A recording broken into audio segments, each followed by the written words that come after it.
بسم اللہ الرحمن الرحیم الحمدللہ رب العالمین وصلی اللہ علی محمد وآلہ الطاہرین ولعنۃ اللہ علی اعدائہم اجمعین الی قیام یوم الدین. قال اللہ تعالی وهو اصدق القائلین بقیۃ اللہ خیر لکم ان کنتم مؤمنین. موضوع گفتگو علائم ظہور امام زمان علیہ الصلوۃ والسلام یعنی رسول اللہ صلی اللہ علیہ وآلہ وسلم کے بارے میں خلیفہ اور امت مسلمہ کے بارے میں امام کے ظہور کی علامتیں. اب تک مختلف موضوعات میں آپ کے سامنے علائم ظہور کو بیان کیا اور کچھ علائم کے بارے میں ہم دوبارہ توجہ دلائیں. کچھ علامتیں خاص ہیں، کچھ علامتیں عام ہیں، کچھ علامتیں بالکل ظہور سے پہلے کی ہیں، کچھ علامتیں حتمی ہیں اور کچھ علامتیں ایسی ہیں کہ جو ممکن ہے کہ ظہور سے کافی سال پہلے تک شروع ہوں اور ظہور کے زمانے تک بڑھ جائیں، اور ممکن ہے کہ ان کا دورانیہ 200 سال 300 سال یا اس سے کم یا اس سے زیادہ بھی. انہی علامتوں میں سے ایک علامت جسے نقل کیا ہے جناب اصبغ ابن نباتہ نے مولا امیر المؤمنین علیہ السلام سے، روایت میں نقل ہوا قال سمعت علیًا کہ میں نے سنا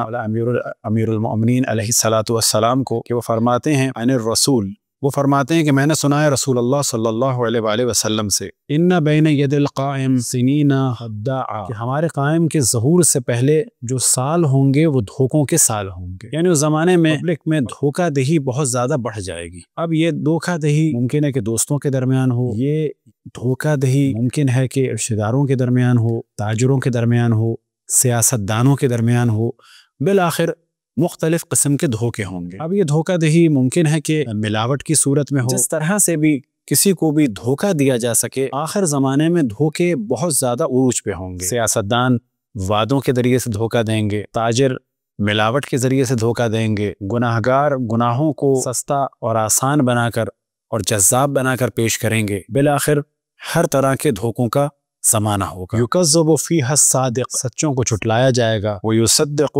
فیہا الکاذب، اور جھوٹوں کو سچا کہا جائے گا. ینطق فیہا الرویبضہ، رویبضہ ایک سخت اور مشکل اور عام طور پر لفظ استعمال نہیں ہوتا، اور اس کے معنی ہے بالکل بے حیثیت اور جاہل افراد جن کی معاشرے میں کوئی علمی حیثیت نہ ہو. ایسے لوگ گفتگو کرنے لگے. کیا مراد؟ کہ دنیا میں ایسے لوگوں کی باتوں کو سنا جائے. بالکل اس طرح جس طرح سے کہ آج ہم سیاست میں دیکھ رہے ہیں کہ بدترین لوگ، جاہل ترین لوگ لوگوں کی تقدیروں کا فیصلہ کر رہے ہیں. لا تقوم الساعۃ، یعنی اس وقت تک قیامت نہیں آئے گی، اور ظہور سے پہلے کی یہ نشانیوں میں سے ایک نشانی ہے حتی یخرج نحو من 60 کذابا، جب تک کہ 70 جھوٹے دعوے دار ظاہر نہ ہو جائیں. 70 سے مراد یہ بھی لی جا سکتی ہے کہ یہ 70 ہی ہوں گے، 70 سے مراد یہ بھی لی جا سکتی ہے کہ کثرت سے لوگ نبوت کا جھوٹا دعویٰ کریں گے. یہ سب روایات نقل ہوئی غیبت نعمانی میں بھی، اور اسی طرح سے یہ آخری روایت نقل ہوئی غیبت شیخ طوسی میں. کچھ روایتیں کہ جو خاص موضوعات میں ہیں ان کی جانب ہم توجہ دلائیں، جن میں سے کچھ کا تعلق ہے مساجد، قرآن اور نماز سے. نماز کے بارے میں مولا امیر المؤمنین علیہ السلام سے روایت نقل ہوئی کہ آپ ارشاد فرماتے ہیں اذا اماط الناس الصلاۃ، کہ ظہور اس وقت ہوگا جب لوگ کثرت سے نماز قضا کریں گے. وحلیت المصاحف، قرآن کو بہت سجایا جائے گا، یعنی سونے سے اس کا کام ہوگا، سونے سے اس کو زینت دی جائے گی. اب یہ ذہن میں رکھیں کہ قرآن ہدایت کے لیے ہے، اگر اسے سجایا جاتا ہے تو گناہ نہیں ہے. تو ہم پہلے بھی توجہ دلا چکے ہیں کہ ہر وہ علامت جو آخر زمان کی علامت ہے، جو ظہور کی علامت ہے، ضروری نہیں ہے کہ وہ کام حرام ہو، بلکہ یہاں مراد یہ لی جائے گی کہ قرآن ہدایت کے لیے ہے، ہدایت اس سے حاصل نہیں کی جائے گی بلکہ اس کو سجایا جائے گا، سونے کے پانی سے اسے لکھا جائے گا اور اس کی خوب تزئین و آرائش ہوگی. وَزُخْرِفَتِ الْمَسَاجِدُ، اور مساجد کو بہت سجایا جائے گا، بہت خوبصورت بنایا جائے گا. وَطُوِلَتِ الْمَنَارُ، اور اس کے مینار بہت بلند ہوں گے. یہ روایت بحار الانوار کی جلد نمبر 52 میں نقل ہوئی. اور مساجد کے لیے بیان ہوا وَازْدَحَمَتِ الصُّفُوفُ، بہت زیادہ صفیں ہوں گی، مجمع ہوگا. واختلف الاحواء، لیکن آپس میں بہت زیادہ اختلاف ہوگا. اسی طرح سے قرآن کے بارے میں بیان ہوا وَرَأَيْتَ الْقُرْآنَ قَدْ خُلِقَ، اب یہاں پر یہ کہ قرآن کو خلق کیا جائے گا، اس سے معنی یہ کہ قرآن کی خود تفسیر کی جائے گی. قرآن ہدایت کے لیے ہے کہ اس سے ہدایت لی جائے، لیکن اپنے نظریات کو قرآن کے ذریعے سے ثابت کیا جائے گا، یعنی قرآن خلق کیا جائے گا. وَأُحْدِثَ فِيهِ مَا لَيْسَ فِيهِ، اور وہ کچھ اس میں شامل کیا جائے گا جو اس میں نہیں ہے، یعنی قرآن سے غلط نتائج نکالے جائیں گے، قرآن سے غلط باتیں ثابت کی جائیں گی. وَوَجَّهَ عَلَى الْأَحْوَاءِ، اور خواہشات کے مطابق اس کی تفسیر کی جائے گی. وَرَأَيْتَ الدِّينَ بِالرَّائِ، دین میں اپنی رائے دی جائے گی، کہ جس طرح سے آج لوگ قانون کے مسائل میں اپنی رائے نہیں دیتے، کسی سائنس کے موضوع میں اپنی رائے نہیں دیتے، لیکن دین کے موضوع میں بڑے آرام سے رائے دیتے ہیں۔ وَأُطِّلَ الْكِتَابُ وَأَحْكَامُهُ، قرآن کے احکام معطل کر دیے جائیں گے، ان پر عمل نہیں کیا جائے گا،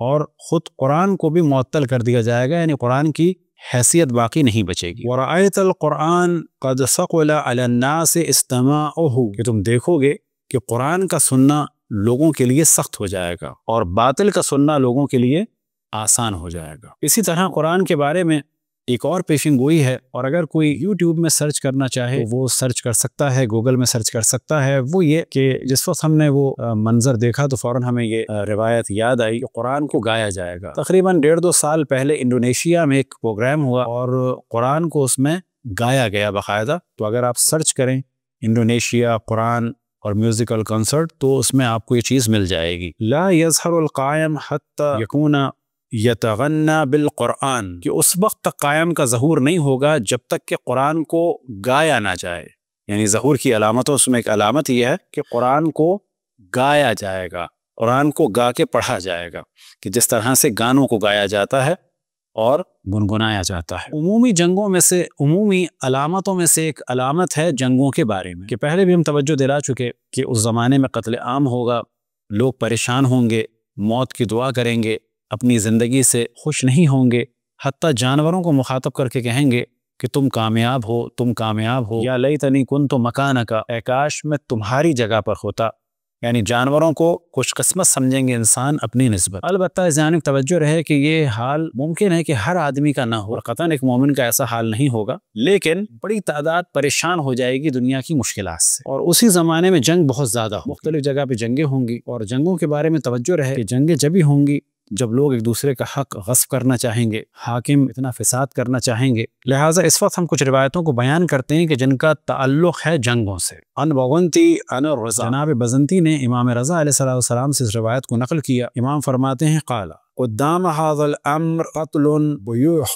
کہ اس ظہور سے پہلے، یعنی ہمارے قائم کے ظہور سے پہلے قتل ہوگا، اور قتل کس قسم کا ہوگا؟ بیوح۔ بیوح یہ ایک مشکل لفظ ہے، پھر اس کی تفسیر بیان ہوئی کہ جناب بزنتی امام رضا علیہ السلام سوال کرتے ہیں کہ بیوح کے کیا معنی ہے؟ امام فرماتے ہیں دائم لا یفتر، لا یفتر، یعنی یہ قتل لگاتار ہوگا، یہ جنگیں لگاتار ہوں گی اور یہ رکیں گی نہیں۔ یہ روایت نقل ہوئی بحار النوار کی جلد نمبر 52 میں۔ تو آخر زمانے میں ظہور سے پہلے بہت جنگیں ہوں گی، بالکل اس طرح جس طرح سے first world war, second world war ہوئی، اسی طرح سے اب ظاہر ہے جتنے ہتھیار بن رہے ہیں، جتنا لوگ اسلحہ خرید رہے ہیں، ان کو اسٹاک کر رہے ہیں، اور ماس کلنگ ویپنز جو ہیں وہ دنیا میں عام ہو چکے ہیں، خصوصاً ایٹم بام اور مختلف قسم کے کیمیکل اور خطرناک قسم کے دیگر بام۔ تو ظاہر ہے کہ جب ایک بھی کوئی ان چیزوں کو استعمال کرے گا تو مختلف ممالک، جس طرح سے سیکنڈ ورلڈ وار میں جاپان کے خلاف ایٹم بام کو استعمال کیا گیا، بالکل اسی طرح سے اب اگر جاپان کے پاس بھی یہ چیز ہوتی تو وہ کسی اور کے خلاف استعمال کرتا، پھر اس کا دوست کسی اور کے خلاف استعمال کرتا۔ یہ سب کچھ سیکنڈ ورلڈ وار میں تو نہیں ہوا، لیکن اگر تھرڈ ورلڈ وار ہوگی تو یہ سب کچھ ہوگا، اور اسی جانب اشارہ ہے جنگوں کی جانب۔ ایک روایت میں امام رضا علیہ السلام نے ارشاد فرمایا، اور دو مختلف روایات، ان دو مختلف روایات میں سے یہ بھی کہا جا سکتا ہے کہ ان میں سے ممکن ہے کہ ایک صحیح ہو اور ایک میں شاید املا کی غلطی ہو گئی ہو یا کاتب سے غلطی ہو گئی ہو، اور یہ بھی ممکن ہے کہ یہ دونوں روایتیں صحیح ہوں اور دونوں امام کی ہوں، اور یہ مختلف زمانوں کو بیان کرتی ہوں کہ ایک زمانے میں جنگیں ہوں گی تو ایسا ہوگا اور ایک زمانے میں جنگیں ہوں گی تو ایسا ہوگا۔ لہٰذا جناب زرارہ سے ایک روایت نقل ہوئی، وہ امام رضا علیہ السلام سے نقل فرماتے ہیں اور کہتے ہیں قال الصادق، یعنی امام جعفر صادق علیہ السلام نے ارشاد فرمایا لا يكون هذا الامر حتى يذهب 9 اعشار الناس، کہ یہ امر یعنی ہمارے قائم کا ظہور اس وقت تک نہیں ہوگا جب تک کہ 1/9 جو ہے لوگ ہیں وہ ختم نہ ہو جائیں، یعنی 10 میں سے 9واں حصہ 9 اعشار، یعنی 10 کا 9واں حصہ جب تک ختم نہ ہو جائے اس وقت تک ہمارے قائم کا ظہور نہیں ہوگا۔ مراد یہ کہ ان کے ظہور سے پہلے اس قسم کی جنگیں ہوں گی کہ جس میں فرض کیا جائے کہ 90% افراد دنیا کے قتل ہو جائیں گے، اور یہ بھی ممکن ہے کہ یہ ایک خاص جنگ میں ہو۔ اور جو دوسری روایت ہم آپ کے سامنے پیش کرنے والے ہیں، یہ روایت نقل ہوئی ہے جناب ابی بصیر نے نقل کی ہے امام جعفر صادق علیہ السلام سے۔ امام فرماتے ہیں لا يكون هذا الامر حتى يذهب ثلث الناس، کہ ظہور امام زمان علیہ الصلوۃ والسلام اس وقت تک نہیں ہوگا جب تک کہ 1/3 لوگ، معذرت 2/3 لوگ دنیا کے رخصت نہ ہو جائیں. یعنی پہلی روایت میں ہے 90% اور اس روایت میں ہے تقریباً کہا جا سکتا ہے 66 پوائنٹ سم تھنگ کہ 2/3 کے معنی ہو گئے. اگر پوری دنیا کی پاپولیشن کو 3 حصوں میں تقسیم کریں 2/3 جو ہیں وہ قتل ہو جائیں گے. تو اب ممکن ہے کہ یہ 2 الگ الگ مرحلے بیان ہوں اور دونوں مرحلے ابھی نہ آئے ہوں. تو راوی کہتے ہیں اذا ذهب ثلث الناس فما يبقى، اگر 2/3 لوگ قتل ہو گئے تو کیا بچے گا؟ امام فرماتے ہیں اما ترضون ان تكونوا ثلث الباقی، کیا تم خوش نہیں ہو کہ یہ ثلث باقی جو ہیں یہ تم لوگ ہوگے. یعنی ظہور سے پہلے جس طرح سے فرسٹ ورلڈ وار اور سیکنڈ ورلڈ وار میں ایک بڑی تعداد دنیا کی گئی، اسی طرح سے بعض روایتوں میں یہ بیان ہوا ہے کہ شروع میں تو شیعوں کا قتل ہوگا ظہور سے پہلے، لیکن بعد میں ایک ایسا سلسلہ ہوگا کہ دشمن آپس میں ہی ایک دوسرے کو ماریں گے اور ایک بہت بڑی تعداد اس میں ماری جائے گی. اب ممکن ہے کہ ان روایتوں میں یہ جملے محاورے کی صورت میں ہوں، جیسے کہ ہم کہتے ہیں کہ 1000 دفعہ آپ سے کہا ہے، یا لفظ 70 کثرت پہ دلالت کرتا ہے، اور ممکن ہے کہ یہ پرسنٹیج بالکل ایکوریٹ ہو. جب یہ زمانہ آئے گا تو اس وقت کلیئر ہوگا کہ کیا حقیقت ہے اور کس طرح سے کس روایت کو دیکھا جا سکتا ہے. اسی طرح سے مختلف اور طریقوں سے بھی موتیں واقع ہوں گی، اور ممکن ہے کہ جنگوں کے علاوہ انہی زمانوں میں، اور یہ بہت نارمل سی بات ہے، جب جنگیں ہوتی ہیں تو ظاہر ہے کہ میڈیکل فیسلٹیز میں بھی اثر پڑتا ہے اور مختلف بیماریاں بھی پھیلتی ہیں. تو ممکن ہے کہ کچھ لوگ اسلحے کے ذریعے سے مارے جائیں، اور کچھ لوگ اس تباہی کے بعد کھانے کی کمی، پینے کی کمی، یا مختلف قسم کے کیمیکلز کی وجہ سے، یا مختلف قسم کے وائرس کی وجہ سے، کیونکہ ایک امکان یہ ہے کہ جو روایتوں میں بیان ہوا کہ وبا ہوگی. اب یہ وبا جو روایتوں میں بیان ہوئی ہے اس کے معنی یہ ہیں کہ ممکن ہے کہ یہ وبا ہو، اور بعض جگہ طاعون بیان ہوا کہ پلیگ، اور بعض جگہ طاعون سے مراد یہ ہے کہ پھیلنے والی بیماریاں. اب یہ پھیلنے والی بیماریاں جس طرح سے کہ دنیا میں ترقی ہو رہی ہے، کچھ وائرسز وہ ہیں کہ جو پھیلتے ہیں اور خود بخود ڈیولپ ہوتے ہیں اور پھیلتے ہیں، اور ایک جنگ اس وقت چل رہی ہے خود وائرس کے ذریعے سے. جس طرح سے اسلحے بنائے گئے ایٹومک، اسی طرح سے کیمیکل ویپنز بنائے گئے ہیں. اب کام ہو رہا ہے اور بعض جگہ ہو چکا ہے کہ ایسے اسلحے بنائے جا رہے ہیں اور بنائے جا چکے ہیں کہ جن کا دار و مدار ہے وائرسز کے اوپر. ایک ایسا انہوں نے وائرس والا بم کسی جگہ پہ پھینک دیا کہ اس سے اور زیادہ وائرس جو ہیں پیدا ہوں گے اور وہ پوری ایک قوم کو ختم کر سکتے ہیں. تو ظاہر ہے کہ جنگوں میں یہ تینوں ہی اقسام کے اسلحے استعمال ہو سکتے ہیں. جس طرح سے ترقی ہو رہی ہے، مختلف ان کے علاوہ کوئی اور خاص شعاؤں کے اسلحے ہوں، خاص اور قسم کے اسلحے ہوں کہ جن پہ کام بھی ہو چکا ہے. بالآخر یہ جنگوں میں اسلحے کی وجہ سے بھی لوگ مر سکتے ہیں، اور یہ بھی ممکن ہے کہ جنگوں کے بعد جو نتائج آئیں ان کی وجہ سے لوگ مریں. لہٰذا مولا امیر المومنین علیہ الصلوۃ والسلام سے ایک روایت نقل ہوئی، بین ید القائم موت احمر، کہ قائم کے ظہور سے پہلے سرخ موت ہوگی، وموت ابیض، اور سفید موت ہوگی. فاما الموت الاحمر، موت احمر کیا ہے یعنی لال موت کیا ہے؟ فبالسیف، کہ جو اسلحے کے ذریعے سے، تلوار کے ذریعے سے. واما موت الابیض، سفید موت کیا ہے؟ فالطاعون، یہ طاعون ہوگا. اور طاعون کے بارے میں یاد رکھیں کہ طاعون سے مراد ہے پھیلنے والی مصری بیماری. مصری بیماری سے مراد جو ایک دوسرے کو لگے اور بڑھتی چلی جائے اور پھیلتی چلی جائے. یہ وائرسز کے ذریعے سے بھی ہو سکتی ہے، مختلف بیکٹیریاز کے ذریعے سے بھی ہو سکتی ہے، اور ممکن ہے کہ یہ وائرس یا بیکٹیریاز کے ذریعے سے کچھ خاص بوم بنائے جائیں، ویپنز بنائے جائیں کہ جو بہت زیادہ کسی ملک کی تباہی کا سبب بنے، اور خود بخود 4-6 مہینے میں یا 2 مہینے میں ملک کی پوری آبادیاں ختم ہو جائیں. اور قتل ہی کے بارے میں، یہ تو کچھ جنگوں کے بارے میں گفتگو ہوئی، جان لینا بھی بہت آسان ہو جائے گا ظہور سے پہلے. لہٰذا ایک روایت امام محمد باقر علیہ السلام سے نقل ہوئی، استخف الناس بالدماء، لوگوں کے لیے قتل کرنا بہت آسان ہو جائے گا یا وہ آسان سمجھیں گے.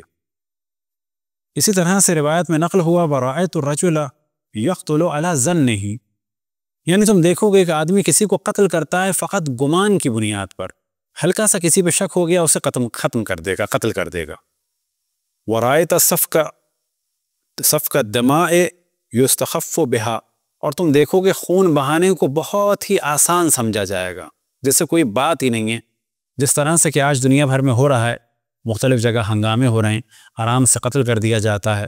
خصوصاً اگر عالم اسلام میں دیکھیں کہ جو دشمنان اہل بیت اور ناصبیوں نے اور خوارج نے، کیونکہ جو بھی اہل بیت علیہ السلام کے دشمن ہیں، ناصبی اور خارجی، انہوں نے جو دنیا کا ماحول بنا دیا ہے قتل و غارت گری کا، تو ایک جانب تو یہ اپنے آپ کو بھی بدنام کر رہے ہیں، دوسری جانب معصوم لوگوں کو بھی مار رہے ہیں، تو تیسری جانب دنیا کو اب پتہ چل رہا ہے کہ اہل بیت علیہم السلام کے جو مخالف تھے وہ کس قسم کے لوگ تھے۔